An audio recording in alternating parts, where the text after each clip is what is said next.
امير المؤمنين تاعنا. رجل راجل. غرتي يا الشعيبيه، غرتي والله انا غرتي. لا صافي عطاوهم تا هما ديروا لهم امير المؤمنين ديالهم. ياك ما بغيتو طامع علينا في الملك ديالنا مساخط الوالد. الاعلام الفرنسي بهدل الخيريه ديال بصح. ربما قربوا من الاحتلال ديالها مره اخرى. وحفيظ الدراجي في خرجه جديده قديمه شوي. لا جديده، هي جديده، انا اللي قديم شوي. المهم عفوا هذيك لايك، خلي كومونتير، بارطاجي، ما تنساش انك تشترك في القناه ونبداو على بركه الله. يخرج لك رئيس حزب اخر يقول لك الجزائر منتصره على طاطا اختك. تكايز الحساس ديالنا، تكايز بشويه عليك بشويه. حنا باقيين يلاه بدينا الفيديو، انت داخل سخونه صاحبي، صبر عنا نمهدوا الناس شويه، ما بشويه. خلينا نمشيو بعدا نشوفوا اخر اختراع كاين في الجزائر. انا كيف ما كتشوفوا هنا النووي مخلط مع شويه ديال السماوي، كيعطيوك واحد شويه ديال الحديد، داك الحديد اللي شاط عليهم غارج بلاد، فهم صايبوا به هاد الكرياج. قال لك الحديد كيضيع اجي نصايبوا به في الكاب، نصايبوا هاد الشيء هذا. وبغيتي تجبد فلوسك خصك تخشي يدك تما وتقدر مهم ما عليناش. اختراع جميل جدا. تا المروكي ما فيكش الخير. تا راك تقول انا ندخل للتيندوف، راك بطيت ينتهي، تتعدى حدودك ينتهي وجودك. لا صاحبي لا، شو ما بغيتش ينتهي الوجود ديالنا بشويه عليك نعماس. حنا ما بغيتش ندخلوا لتيندوف حاليا. دابا حنا تيندوف معنا لقدام، صبر عندنا ما مساليش حنا لتيندوف، ولكن تيندوف راه واخدين عليكم البوليساريو. خلينا ما الزمر كامل واجي نمشيو نشوفوا المعقول، ونمشيو نشوفوا فرنسا واش دارت فرنسا والتبهديله اللي دارت فرنسا، وكيفاش انه الجزائر كتصعد في العالم والشعب ديالها، ولكن في الخفاء هي كتهدن مع فرنسا. La responsabilité des parents. J'ai un beau chapitre, il parle France Akbar. Oui. Ça provoque un peu, mais c'est la réalité. Oui, on dit plus Allahu Akbar, ce serait France Akbar. France Akbar. Oui, elle est grande cette république. Elle est grande. Elle donne la place à chaque. شوف لا شوف، احنا كندخلوا دائما معقول، دائما هذا تونسي، ولكن عنده شي عرق كرغولي ضروري. فرنسا كبار سخط الوالدين. اللهم احفظ فرنسا وكل شعبها ومؤسسات الجمهورية، واجعل فرنسا بلدا آمنا مطمئنا تتعايش فيه كل الجالية الوطنية بمختلف فئاتها وطوائفها في أمن وسلام. الجزائر اللي هي نقولوا انه عندها واحد السلطه دينيه في فرنسا، الامام ديالهم الكبير وفي مسجد الكبير الجزائري عطاهم تعليمات باش انهم في خطبه الجمعه الاخيره باش يدعيو مع فرنسا. يعني حنايا كنكالميو الشعب وكنقول لهم حنا مضاربين مع فرنسا، ولكن الحقيقه حنا كنكالميو مع فرنسا. غير هو ملاحظه ما غيفهموكش وانت كتهضر بالعربيه صح. او الله بامتي. لا خليك تفضل. او الله préserve la France, son peuple et les institutions de la République. Fait de la France un pays prospère. امين. الله يحفظ فرنسا اللي كتعاود لي الترابي لشي وحدين. الله اكبر. Vive la France. Vive la République. اجي فين غادي بشويه عليك اصاحبي. 2 دقائق صافي وغتزيد في حالك. فيف لا فرانس، فيف لالجيري، قضينا البريكول، يلا في حالنا اشتريهم يلا. هادشي بريكول. سمحوا لي انا ظلمتك. ازدواجيه المعايير يا جدك. اجي نشوفوا الاعلام الفرنسي اللي بهدل لي الخيريه ديال بصح. Philippe, ce matin, vous avez choisi de parler de destination pour les prochaines vacances. Oui, ce matin, oui. Oui, et puis après avoir hésité entre la Corée du Nord et l'Afghanistan, j'ai finalement opté pour l'Algérie. C'est à 2 heures d'avion et le décalage horaire n'est que de 5 siècles. انا حشمت في بلاصتكم. ملي كنقولوا الجزائر اضحوكه العالم ما بقيناش كنتفلاو، ولاو كينكتوا عليكم انه واش يمشي لافغانستان ولا كوريا الشماليه. واخا افغانستان مظلومه في الحكايه هذه، مازال كوريا الشماليه ولكن المهم شناهي هي شحال بيناتهم؟ غير 5 القرون، 5 بركه، 5 القرون. ما لا غنى على مسكين، لا والو. Il y a une forme de jalousie, notamment de l'Algérie vis-à-vis du Maroc, parce que le Maroc a su se développer. Là, regardez les chiffres pour 2024, une augmentation de 20% du nombre de touristes par rapport à l'année précédente. C'est un pays qui a su tisser des liens forts avec les pays occidentaux. C'est un pays qui a développé, par exemple, tout ce qui est l'énergie renouvelable. دابا حنا مالنا بغيتي توضح لهم القضيه اوكي مزيان. بغيتي تشرح لهم المغرب راه واخا تبقى تشرح لهم هادشي ما غيفهموه. واش حنا عندنا شي مشكل مع فرنسا حاليا؟ لا. عندنا شي مشكل حاليا مع الجزائر وفرنسا؟ لا. حنا علاش كتجبدونا؟ Il y a une forme de jalousie, notamment de l'Algérie vis-à-vis du Maroc. غرتي يا الشعيبيه، غرتي والله انا غرتي. اسمح لي، بغيتي تبين الغير ديال الشعبيه، الله يحفظك، بارك الله فيك، الله يكبر بك. زعما ما قال والو، هذا دوا على المغرب وبين لهم، فهمتي الحاجه اللي كتضرهم شنو هي المغرب. لا خلينا نزيدوا لقدام، كاين ما كثر. Ça fait plaisir d'avoir vu Bachar renversé. J'aimerais bien un jour voir le régime algérien renversé, vous voyez. اش قال لهم في التلفاز؟ اجي واحد النهار حنا دوينا على القبائل وداروا حاله، ودو ما دوش على دولها عمر هلال. دابا عندهم التلفازه الرسميه فرنسا كدوي على اسقاط النظام، وبينوا لي قطعوا الغاز. شوف الله يرحم، واش تقطعوا الغاز؟ Et qu'on ne dise pas que c'est pas une dictature. Les généraux algériens, les gens de la DRS, de la sécurité, ce sont des dictateurs, point. Et il faut le dire clairement. لا هما ماشي ديكتاتوريه. باش شوف دابا انت غلطتي يا صاحبي، هي ماشي ديكتاتوريه. الجزائر ماشي ديكتاتوريه باش نكونوا واضحين. الجزائر شي حاجه اكثر من الديكتاتوريه، قلب عليها. المهم الخبائل اللي كاينين في الخيريه ما تلقاهمش في داكشي اللي لقاوه في سوريا وفي اي بلاصه اخرى في العالم. On va suspendre la coopération, on va plus vous donner les informations, qu'à chaque fois les gouvernements ont reculé. Voilà. C'est-à-dire qu'au début c'est une velléité de dire cette fois-ci c'est la dernière fois, mais ils reculent. هذه ما كيقول بسوا اخر مره، بحال شي وليد ديال بيبي فاش كيدير شي حاجه كيغلط كتقول صافي اخر مره، والمره الجايه عاود كيكتب لك في الحيط وكتقول اخر مره، والمره الجايه كيشد الصباغه وكيصبغها وكتقول لي اخر مره، حيت ماماكم عادي. La libération de Boualem Sansam c'est innégociable, mais la libération aussi de beaucoup d'opposants politiques, parce que on a fermé les yeux nous pendant les émeutes populaires en Algérie, on a laissé le pouvoir réprimer, enfermer. Oui, et je pense, parce que c'est là où ça va faire mal, si vous me permettez, je pense à tout le peuple kabyle. Parce que là, en Algérie, il y a un problème. C'est que le gouvernement algérien est un des gouvernements qui opprime le peuple kabyle. Bien sûr. لا هذه ما نسكتوش عليها، خاص الخارجيه باهي، الخارجيه الجزائريه هادشي كلشي خصو دابا يصدر وتقطع الغاز. قطعوا الغاز. ما كاش منها برك، ما كاش منها. نبغي فقط نشير واحد الحاجه، انه الترجمه لقيتو فيها شي كلمات مشرقيه، لانه داك الشيء دار اوتوماتيك، وهذا الشيء كامل وضيعت فيه بزاف الوقت غير اوتوماتيك. فما بالك كون ترجمتها بيدي راه كان غنوقعوا في الفيديو ما غيتحط حتى 12. ما عرفتش دابا واش كيتحط بكري ولا لا. المهم انا والله الا داير جهد. خلينا من هادشي شنو الرد الجزائر، شنو غيجاوبوا في الاعلام ديالهم، شنو خلينا من دوك العنتريات لا شي واحد يجاوب بعقله. يعني احنا مش راح نقولوا باللي فرنسا ترضى علينا، ولكن واش باغي يعني حتى باش ما نقولوش ترضى علينا، ولكن ربما باش يهدأ هذا التصعيد. في البيان او باين تاع وزاره الخارجيه يتحدث على انه لن ننخرط لا في التصعيد لا في المزايده ولا الاذلال. هو ماشي غير اعلام، بيان ديال وزاره الخارجيه الجزائريه اللي كيروجوا ليه بعض القنوات على انه هو في الحقيقه فحال شي مشيش قطيط جاي قدامك، فهمتي؟ قال لا حنا ما نتصعدوش، حنا ما نديروا حتى شي حاجه، حنا ظريفين حنا. ولكن يا اخي كل مره يخرجوا علينا بخرجه. السيد يقول لك باللي نقطعوا عليهم التاشيرات، نسى اتفاقيه 74، نسى اتفاقيه 68، نسى اتفاقيه ايفيان.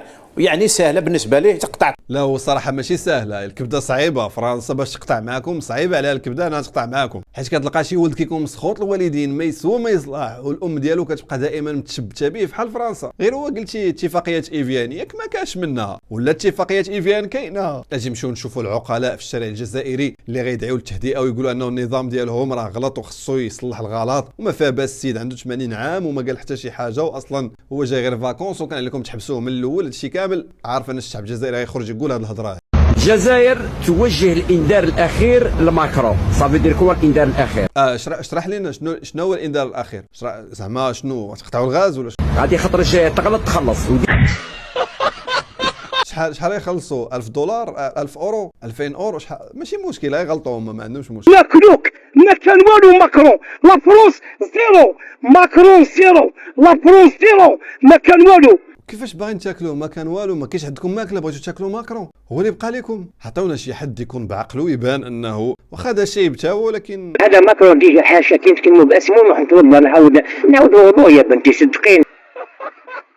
واه على كذاب. انت كيفاش صدق؟ حلف بالله انت في الوقيته اللي فاش كتجبد سميت ماكرون كتمشي تعاود الوضوء. غير كون قلتيها زعما ضحك نفهموها في اطار التعبير المجازي. انت صدقيني جلس لينا نشوف جوج الحوايج على بالنا، وصدقيني جوج الحوايج ما كاش منها. نحب بلاديه شيات، انا نشيط الجزائر، ما راش نشيط المخزن مول البحور اكو الدورو. حنا مالنا انت وفرنسا، حنا اش دخلنا؟ اش داير لك المخزن كيتبرأ منك.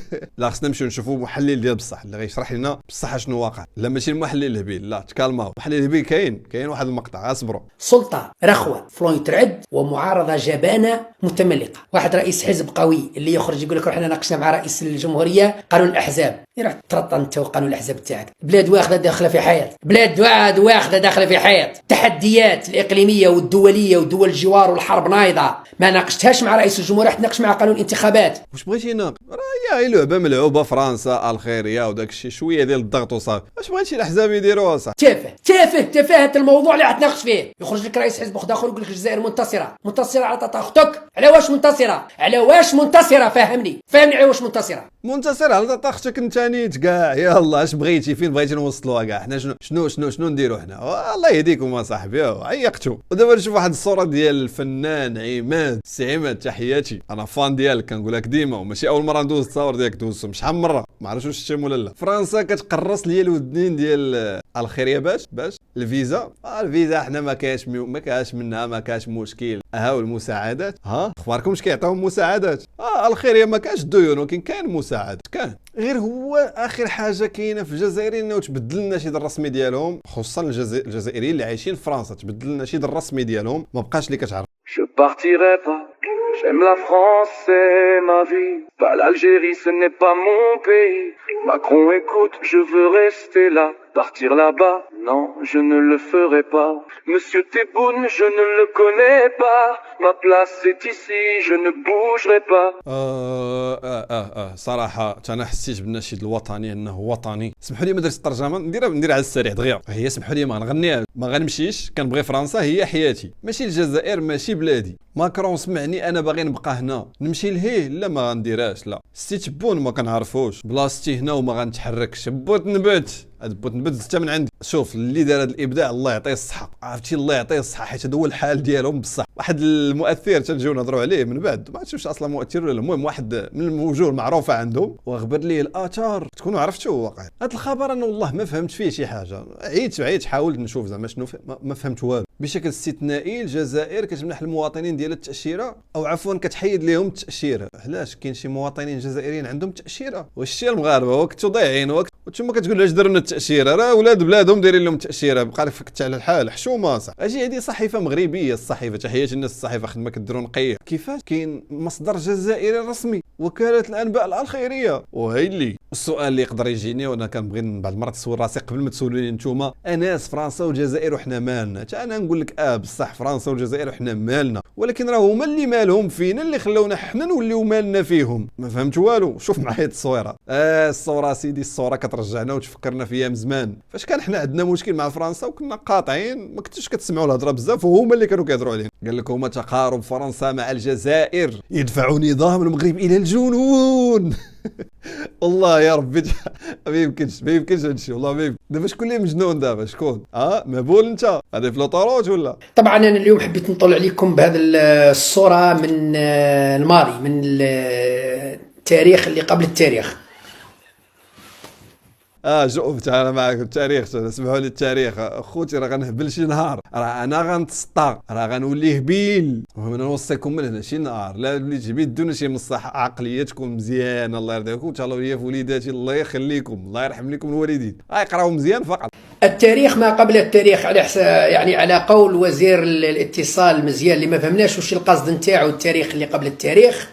قال لك احنا كي كنا عايشين التاريخ هما كانوا عايشين قبل التاريخ، معناتها هما اقدم منا، معناتها خويا هما خير منا. اخوان في اخباركم تكتشف انه كاين شي وحدين كيعيشوا في التاريخ والاخرين عايشين ما قبل التاريخ، وهذوك اللي كيعيشوا ما قبل التاريخ كاين اللي كيعيش ما قبل التاريخ. وهذه راه قال وزير الخيري، اما بنت ديرها كيعاودها. المهم نتوما اصلا خارج التاريخ، خصكم تفهموا نتوما خارج التاريخ، نتوما مصنفين في حتى شي حاجه. اذا انا حبيت نقول لكم بلي راني عايش التاريخ اللي هو قبل التاريخ اللي هو نواري بلون. لا الحمد لله راه كتبغيو بعض المرات راه كتكلاشيو راسكم. راه هادشي اللي كنقول لكم شحال هادي وقال لكم فرنساوي قبيله راه نتوما عايشين 5 القرون باقي اللور. لا زيدوا قدام شويه، امشيو باش تشوفوا واحد المشهد ما عمرك تقدر تشوفه في العالم كله، ما يمكنش تشوفه، وانا متاكد هذا المشهد هذا من الخيريه.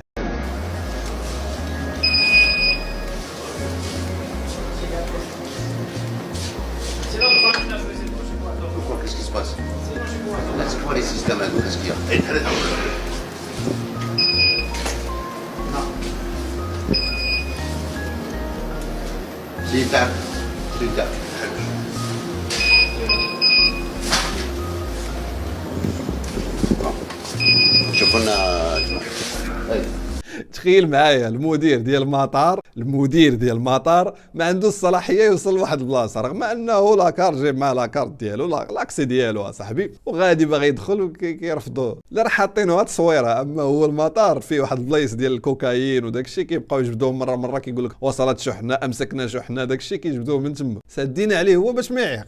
علاه كن جزائريا ولا تبالي. سمعت مقدم في نيجيريا، في دولة نيجيريا مش النيجر، نيجيريا، يقول نحن 80 مليون جزائري. لا واش بعدا 80,000 ولا 80 مليون، ولا كنتي باغي تقول 80,000 وسمعتي شويه شدك الحماس تبغي تقول 80 مليون؟ كيفاش في نيجيريا كيقولوا هذا الشيء؟ أتعرفون لماذا 80 مليون جزائري؟ بانتمائنا لسيدي أحمد التجاني الجزائري بعين ماضي بالأغواط. خو ابشوي يا صاحبي، مالك يا صاحبي مالك، بشويه عليك وتكالما، الحماس زيد لا صح. التيجاني هذا فين تزاد في الجزائر، متفق معاك، تزاد في الاغواط، متفق معاك. منين جاب العلم ديالو؟ من فاس.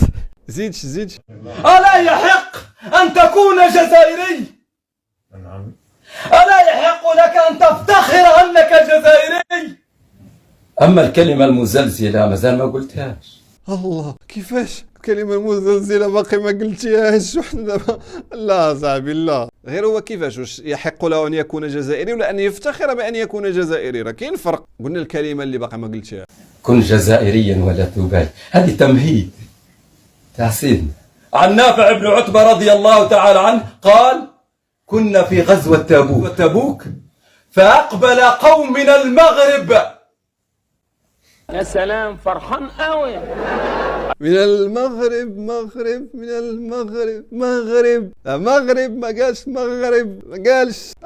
يا ربي بقى لنا شويه الخوت، سمحوا لي. وهذا جا قال لك حقا دوبها بمخزن يستعمل شعار قناه المغرب، قناه الجزيره وكذا مزيان. اش نوريك المصدر، ما كنكذبوش، راه نتوما كتكذبوا كيحسب لكم كنكذبوا بحالكم، ما كنكذبوش. انا جبت لك من البدايه الصفحه في الاول اكtualiزيت باش ما تقولش شي حاجه، هبطنا نشوفوا بشويه علينا بشويه، زيد مازال نشوفوا، زيد قربنا وصلنا ولا باقي، زيد بين المنحى. انا الاول، ولكن هذا ما فيه الجزائر، هذا كيتكلم على الدول كاملين، نمشيو نهبطوا مازال، زيد هبط، زيد هو اش بان لك.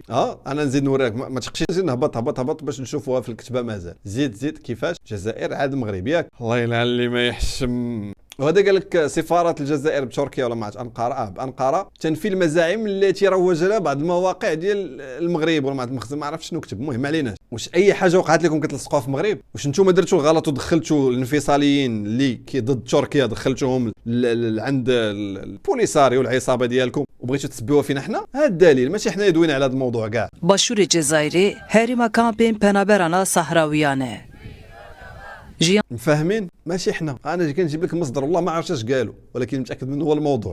قبل أشهر أصدرت محكمة العدل الأوروبية قرارا يقضي ببطلان اتفاقات تجارية بين الاتحاد الأوروبي والمغرب في منطقة الصحراء، ما فتح المجال لأطراف أخرى بالسعي لدخول سوق الاستثمار الواعد في المغرب. تقرير لمركز أتلانتيك كونسل الأمريكي رجح أن يؤدي القرار الأوروبي إلى دفع المغرب إلى التحالف تدريجيا مع روسيا والصين. ما كندويوش، حنا ما كنقولوش، نشوف الفعل في الميدان، ما كنبقاش نقول لك حنا غنديروا حنا غنفعلوا صافي. ولكن الاخوان بقى فيه الحال صراحه على واحد الخبر اللي مؤسف بكل امانه للمغرب، هو انه المغرب كاينه من العشر الاوائل ديال الدول اللي عندها الجواز ديال السفر افضل. احنا ما كنسافروش، نمشيوش على برا، الحمد لله كرمني الله مشيت شحال هادي على برا وباقي نمشي ان شاء الله على برا، ما كاينش مشكل. ولكن اللي بقى فيه الحال عليه اننا فتنا تونس وموريتانيا وليبيا والخيريه، وماشي هذا هو المشكل. المشكل هو داك 73 دوله اللي نقدروا ندخلوا لها، حيت الجزائر ما خلاتناش تكون عندنا 74، حيت كون كانت عندنا 74 كون احنا احسن من الجزائر في الترتيب. دابا احنا احسن من الجزائر في الترتيب؟ لا الجزائر احسن منا في الترتيب بالرجوله. الجزائر هي الثانيه من التحت، هي الثانيه. اش بغيت؟ وصلنا لحفيظ الطعراجي. حفيظ الطعراجي المهم من غير الخدمه اللي كيدير معاهم دابا داكشي ديال فرنسا ما فيش اللي يهضر عليه، لانه باسل. لا اجي نشوفوا معايا في كره القدم. وللاسف نسيت واحد المقطع حتى لدابا وانا كنصور عا باش تفكرت ديال كيقول لهم، قال لي واش انت ماشي معلق انت اعلامي؟ قال لي انا اعلامي ماشي معلق. يا المعلق الصغير، يا المعلق والله ما اعلامي. راه حتى اعلامي بعض المرات ما عندهاش المعنى انك راه انت واعر، لا اعلامي ما عندهاش هذا المعنى هذا، لا هي انه ما عندك الصفه الصحفيه وكتبان في الاعلام كتسمى اعلامي. الجزائر وقتاش تشوفها بلي قادره ولا تقدر تكون مستعده باش انه اولا الجزائر لم ترفع هذا التحدي لحد الان، وبعدين ايضا الجزائر نقول لا تقدر على تنظيم مونديال من 48 منتخب لحالها. لا دابا بشويه عندنا واخا الجزائر ما رفعتش التحدي وما غتقدرش انها تنظم مونديال بوحدها، هذه امر مفروغ منه مليار في المية. ما عطيتيناش جديد. السؤال واش الجزائر تقدر تنظم مثلا مع جوج دول حاليا من هنا 2030؟ لا تقدر على تنظيم مونديال ب 48 منتخب اليوم، بعد 48 سنه ممكن. هو راه جاوب وقالها، ولكن المقطع مشى عليا سمحوا لي. كيفاش 48 سنه؟ حاسب انت ولا حيت قلت 48 منتخب تزيد على 48 سنه، زعما كل سنه غتوجدوا مقر ديال المنتخب ولا شنو؟ حيد عليا صاحبي، ورا ليا نتفكروا واحد الحاجه. حنا المغاربه ما كنبكيوش ولكن كنجيبوا لي بروف. بكل امانه فمجموعه من المغاربه من بينهم الاخ اللي دوزتو كذلك فتكلموا على هذه اللقطه هذه، وهي صراحه عندهم الحق. كاينين جوج العوامل اللي كيخلوك انك تضرب ضربه الجزاء. الاولى هي لافيشاج اللي قدامك، ثاني حاجه هي الصافره او الصوت اللي كتسمع. الصوت اللي مشى فيه بوصفه مشى في التايمين المزيان، غير هو الحكم فاش مشى الفار ما سمع الصوت، كان كيشوف غير الصوره فقط. معليش المهم ولادنا رجعوا لارض الوطن الله يعطيهم الصحه، وفخور وفرحان بزاف، سعيد العوني لولا الظروف اللي بكل امانه واحد القصه جميله جدا. هو خويا الياس سعيد شرفتينا ولا لا شرفتينا. شكرا لك على اي حاجه درتها. لا الفضل كيرجع الله عز وجل. انا شباب صغير انا وانتم تبارك الله راك انسان مجتهد ولكل مجتهد نصيب.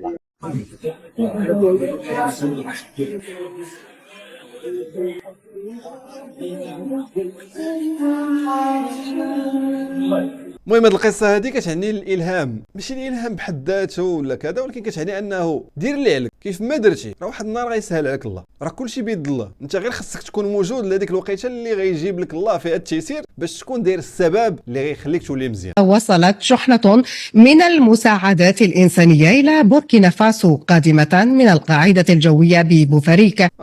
كيمشيو بوركينا فاسو يجيو، كيمشيو يدوا لهم مساعدات يجيو، يدوا مساعدات للدوله يجيو، في الاخر شنو؟ كيف ما كتشوف معايا في الصوره هذه ما كيقدروش يحيدوها. هي قنصليه ديال بوركينا فاسو فين في الداخله. تكالما شويه. والان مع الفقره ديال محبوب الجماهير او لا هبيل الجماهير، المحلل الهبيل. ما حدث في الجزائر سيدرس في أرقى الجامعات في العالم. كيف استطاع النظام الحالي التأميم الثاني للغاية. خوتي انا كنعرف واحد الجامعه كاينه ما عقلتش اسمي ديك البلاصه، المهم خارج كوكب الارض. الصراحه كتولات كتقرا النظريه وكيفاش امات الجزائر وكيفاش هذا التأميم الثاني راح يسمح الجزائر بالفوز بمعركه التكنولوجيا. دابا التأميم ديال الجزائر النفط ديالها غيعطيها اجي بعداش من التأميم كتهضر عليه؟ سوناطراك هو التأميم عندك. شوف واش الجزائر غتقطع الغاز ولا شنو غدير؟ اشرح لي. ولهذا لما ينتقل الكيان الاوروبي الى الدخول في مرحله التفكك العلني راح تشوف الجزائر كيفاش راح تفوز بمعركه نقل التكنولوجيا. ستفوز انا متاكد. الكيان الاوروبي ما غيتفكك والجزائر غتبقى واقفه.